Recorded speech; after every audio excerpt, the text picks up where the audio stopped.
All right, welcome everyone. Today we're going to learn one of my favorite intermediate SQL concepts, unions and union all, because if you learn union, you have to also learn union all and when to use which.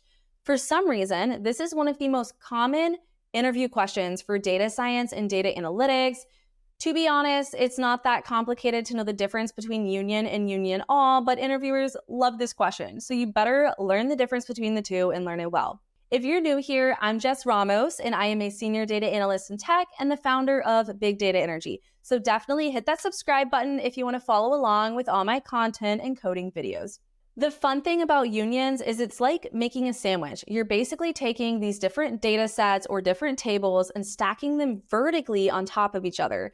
And that's in contrast with joins, which horizontally combine data. So joins will take data sets and combine them horizontally like this, but unions will stack them together and align all of the columns to create one single output. And that's why I always say that unions are like making a sandwich, because you have your bread, you have your cheese, and then you have your bottom piece of bread. And yes, I'm a vegetarian, so I'm always making a grilled cheese sandwich. And union actually comes from set theory and mathematics, so it's actually taking everything from both data sources and combining it all together. You might be wondering, why do I need to use unions in the real world? And the answer is because a lot of times you have to combine multiple data sources in all these different locations. So a lot of times databases and data warehouses can get kind of messy. Sometimes you have new and old legacy products. Sometimes you just have data sources in different places. You might have customer data in a CRM, customer data in your database, and then customer data in an Excel file saved locally to someone's computer, and you have to combine them into one output. So unions are really great at looking at all of those dispersed data sources and combining them into one output. All right, let's get coding. All right, let's get started and jump right in, because we all know the best way to get better at coding is to get in there, get our hands dirty, and really just try it out for ourselves. So let's get going.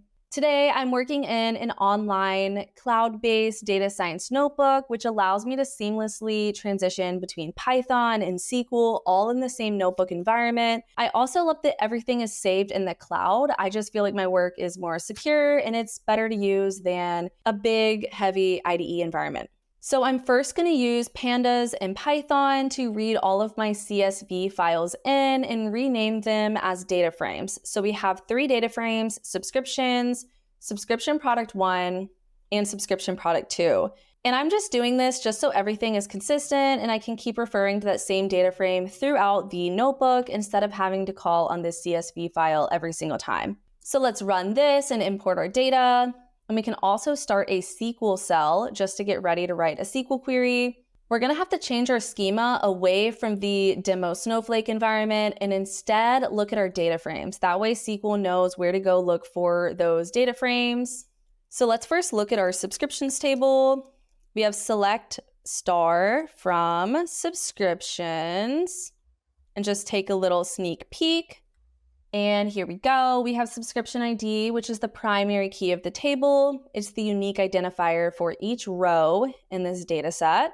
And for each row, we also have more information about the subscription. We have the customer that placed the subscription, product ID, was it product ID 1, product ID 2, etc., and lots of other data points as well. This is kind of what a regular subscriptions table might look like at a software as a service company, but sometimes things can get a little messy. So I worked at a startup once that had a subscriptions table for each product that we had. We had a subscriptions table for one product over here, and then a completely different subscriptions table for the other product over here.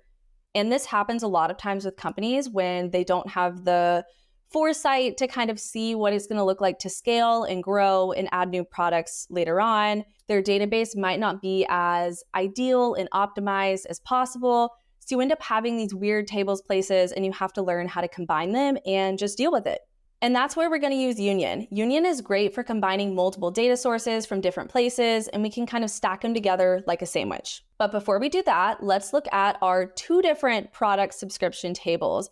So we have select star from subscription product 1, thank you autofill, boom. And notice we have subscription ID, customer ID, order date, expiration date, and whether the subscription is active or not. And we have a total of 6 rows here. Keep that in mind for later. Now, if we pull the subscription product 2 table, we can see that it's actually very similar to subscription product 1. It has all the same column names. It coincidentally also has 6 rows, but the data inside this table is just different. And we know that subscription product 1 and subscription product 2 both have subscriptions in them, but they're just referring to different products. So we can actually use union to stack these 2 tables together. We can first have a select statement for subscription product 1, copy and paste this, bring it down a few lines. The lines don't really matter, but I just add extra lines just to clean up my query and make it look nicer. And then we can change this bottom select statement to pull from subscription product 2. So now we have these 2 select statements, and we can actually just kind of glue them together using union. And the reason why I say that union is kind of like making sandwiches is because our first select statement is like our top piece of bread. Our bottom select statement is basically like our bottom piece of bread, and our union is like our ooey gooey melty cheese that's just gluing them together. And now we have a beautiful grilled cheese, very tasty. So let's run this and see what we get. All right, so it perfectly aligned all of the columns from both tables and just stacked them on top of each other. And if you remember before, we had 6 rows in subscription product 1 and 6 rows in subscription product 2. And here we have 12 rows in the unioned output.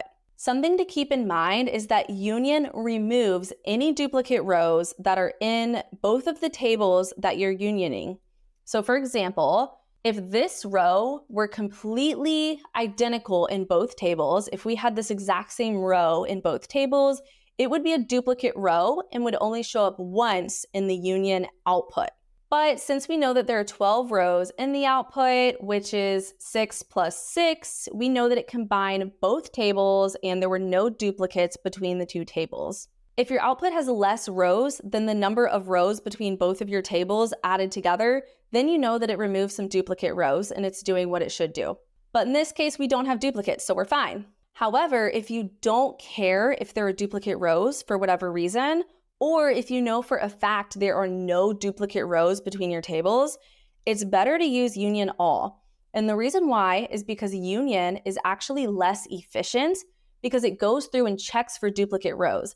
And that takes a lot more power, a lot more time, a lot more energy. So union is less efficient because it checks for those duplicate rows. So you want to use union all unless you need to really make sure you remove duplicates, which very often you do have to do that. But if you know there aren't duplicates, it's best to just use union all because it's faster. And of course, we're working with a CSV right now that's very small, so we're not going to see a difference in efficiency. But if we were running this in a giant database, we would see a difference in efficiency. So here, I'm just going to use union all because let's say that I have some internal knowledge about these tables, and I know for a fact that all the ones in subscription product 1 are for product 1, and all the ones in subscription product 2 are for product 2. So I know there's no way there's any overlap or any duplicates between the 2. So I'm safe to use union all. Now let's just clean up these queries a little bit, put them on new lines, just so we have everything cleaned up a little. So maybe you're wondering now, okay, we've combined all of these subscriptions into one table, but now we have no way of knowing which is which product. We don't know which subscriptions are product ID 1 and which ones are product ID 2, because now they're no longer in separate tables and we just combine them into one output. So we're actually going to artificially engineer a new column. That way we can tell which product is which. So we're going to keep select star, and then we're going to add a new column to the end of both select statements. So we're going to set the number 1 as a new product ID column in the first select statement. And then in the second select statement, we're going to set it as 2. That way we can differentiate between the 2 different product IDs. After running this, we can see that we have a new product ID column and we have 1s and 2s depending on which table they originally came from. Sometimes you really have to get creative and just make new columns. You can also set columns equal to null if it doesn't apply to one of the tables. Something I'd love to highlight too is that you have to have the same number of columns between both select statements that you're unioning. So if you have 6 columns in the top select statement, you have to have 6 in the bottom select statement as well. And all of the corresponding columns have to have a similar data type. That means you can't combine text data in one select statement with integers in the second select statement. They have to go together. Let me show you a quick example. So let's add another column to the top select statement and not to the bottom and see what happens. Okay, let's say that if a subscription order was placed at least 365 days ago, meaning that it was not placed in the last 365 days, then we want to flag those subscriptions and try to get them to upgrade to our new system. So we're going to write some case logic. Case when order date is less than or equal to the current date minus 365 days. So if the order date is before 365 days ago, aka over a year ago, then we want to flag them as follow up. And we're going to end that case statement and call this column system update. And now let's just try to run this and see what happens. And we get an error. Set operations can only apply to expressions with the same number of result columns. And union is actually a set operation from set theory in mathematics. So that's what that's talking about. So we need to have the same number of columns in both select statements. But let's say that the system update is not relevant to the second product. Maybe we're not updating all the systems for the second product and it's just completely irrelevant to that select statement, but we still want to have everything combined in one table. So what do? So we can actually just create a null column in the second select statement. We can say null as system update. That way it's still going to have that column for the first select statement, and then it's just going to be set to null for the second select statement. And that's kind of a workaround. That way we don't have this error. We can still use union and combine all the data, but then we're not putting data in here that doesn't mean anything. So null can just be a little bit of a placeholder for when you need to have this column, but you don't have anything to put in there and you don't want to put in something that could be misleading, like a 0, for example. I do want to say too that the column names don't even have to be the exact same between the top select statement and the bottom select statement, but the top select statement will override the column names of the bottom select statement. So let's say we rename this as blah, blah, blah. Yes, I did 3 blahs because 1 wasn't enough here. Boom, run this, it still works, there's no error, but notice that this top column here is going to replace the name for the bottom one. So in general, I like to kind of keep the names consistent just so it's pretty and consistent and easy to track down and debug and see where things are coming from. But it's really just the column names and the top select statement that really matter the most. And one more final thing with union is that you don't just have to use 2 select statements. You can actually combine as many select statements as you want. So let's say we have this output and we just want to union all select star from subscription product 1. But just for simplicity, let's remove all of these new columns we made and just take it back to our original tables. So boom.